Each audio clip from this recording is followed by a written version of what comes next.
મિત્રો, સ્વાગત છે તમારું આપ સૌની સિયારી ચેનલ ગુજરાતી સાહિત્ય વિથ નિકુંજ યુટ્યુબ ચેનલમાં.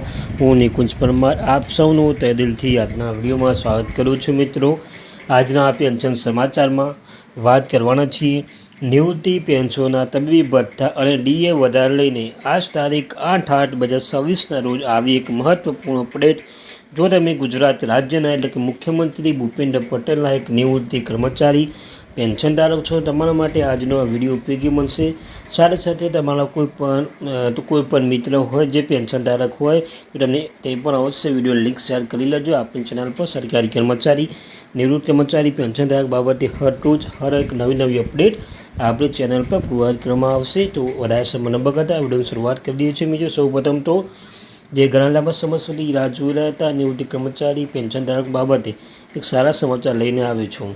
તો સૌપ્રથમ વાત કરીએ ડીએસ 8,500 લઘુત્તમ માસિક પેન્શન, તબીબી સુવિધાઓ, EPS 95 રાષ્ટ્રીય આંદોલન સમિતિ સરકાર પાસેથી શું માંગ કરી રહી છે તે અહીં છે. જો માગણીઓ પૂર્ણ નહીં થાય તો 5 ઓગસ્ટ વિરોધ પ્રદર્શન કરવાની ચેતવણી આપી છે. મિત્રો, તમે જાણો છો મિત્રો, જો ચેતવણી આપી હતી, હવે ત્યારબાદ એક મહત્વની અપડેટ આપવામાં આવી છે.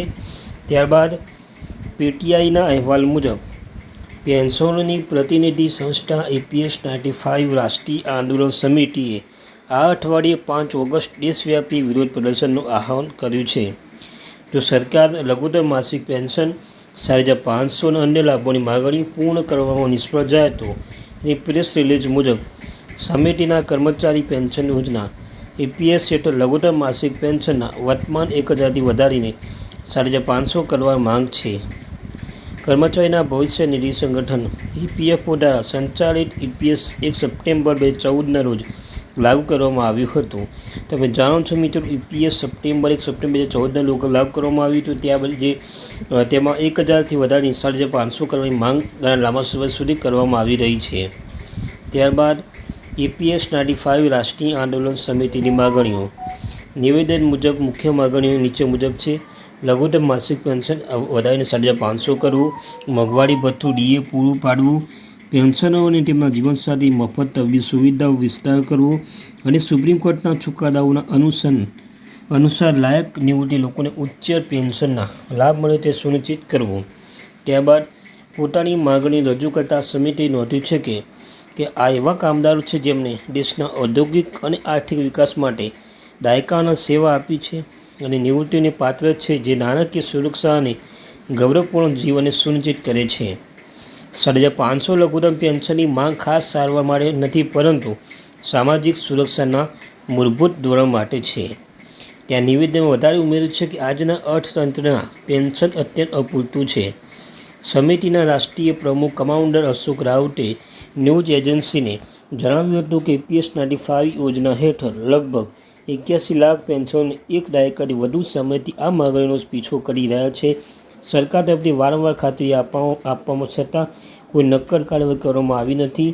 તેમણે કહ્યું છે કે રાઉત ઉમેર્યું હતું કે નિવૃત્તિ થયેલા લોકોને આર્થિક મુશ્કેલીઓમાં સામનો કરી રહ્યા છે અને તેમના મોટાભાગના લોકોને સરેરાશ માસિક પેન્શન 1,171 મળે છે, જે સમિતિના માને છે કે આજની આર્થિક સ્થિતિમાં અત્યંત અપૂરતી રકમ છે. મિત્રો, ત્યારબાદ પેન્શનની સંગઠને 5 ઓગસ્ટ રોજ વિરોધ પ્રદર્શન કર્યું હતું. મિત્રો, તમે જાણો છો મિત્રો, નિવેદન કરવામાં આવ્યું છે હજારો પેન્શનો EPS 95 હેઠળ આવરી લેવામાં આવે છે અને તેના પેન્શન સુધારા માટેની લાંબા સમયથી પડતર માગણીઓ સાથે રાષ્ટ્રવ્યાપી વિરોધ પ્રદર્શન ભાગરૂપે 5 ઓગસ્ટના રોજ રાષ્ટ્રીય રાજધાની નવી દિલ્હી ખાતે જંતર માટે એકઠા થયા છે. મિત્રો, નિવેદનમાં ઉમેરવામાં આવ્યું છે કે વર્ષોથી રજૂઆત, શાંતિપૂર્ણ વિરોધ અને સરકારને અપીલો કરવાની અર્થપૂર્ણ નૈતિક નિર્ણય લેવામાં નિષ્ફળ થઈ ગઈ છે.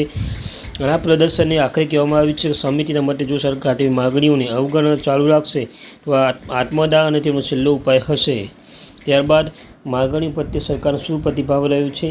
સંસદમાં EPS 95 રાષ્ટ્રીય આંદોલન સમિતિના માગણીઓને તો સ્વીકાર કરતા શ્રમ રોજગાર રાજ્યમંત્રી શોભા કરંદલાજે 20 જુલાઈના રોજ લોકસભાના એક લિખિત જવાબમાં જણાવ્યું હતું કે ઘણા હિસ્સેદારો પેન્શન વધારવાની વિનંતી કરી રહ્યા છે. હજુ સુધી બાબતે કોઈ નિર્ણય લેવામાં આવ્યો નથી. અને કડલાજે જણાવ્યું હતું કે કર્મચારીના પેન્શન યોજના EPS 95 હેઠળ 1995માં લઘુત્તમ પેન્શન હાલમાં 1000 પ્રતિ માસથી વધારવા માટે ટ્રેડ યુનિયન જનપ્રતિનિધિ સહિત વિવિધ હિસ્સેદારો તરફથી રજૂઆત પ્રાપ્ત કરી છે.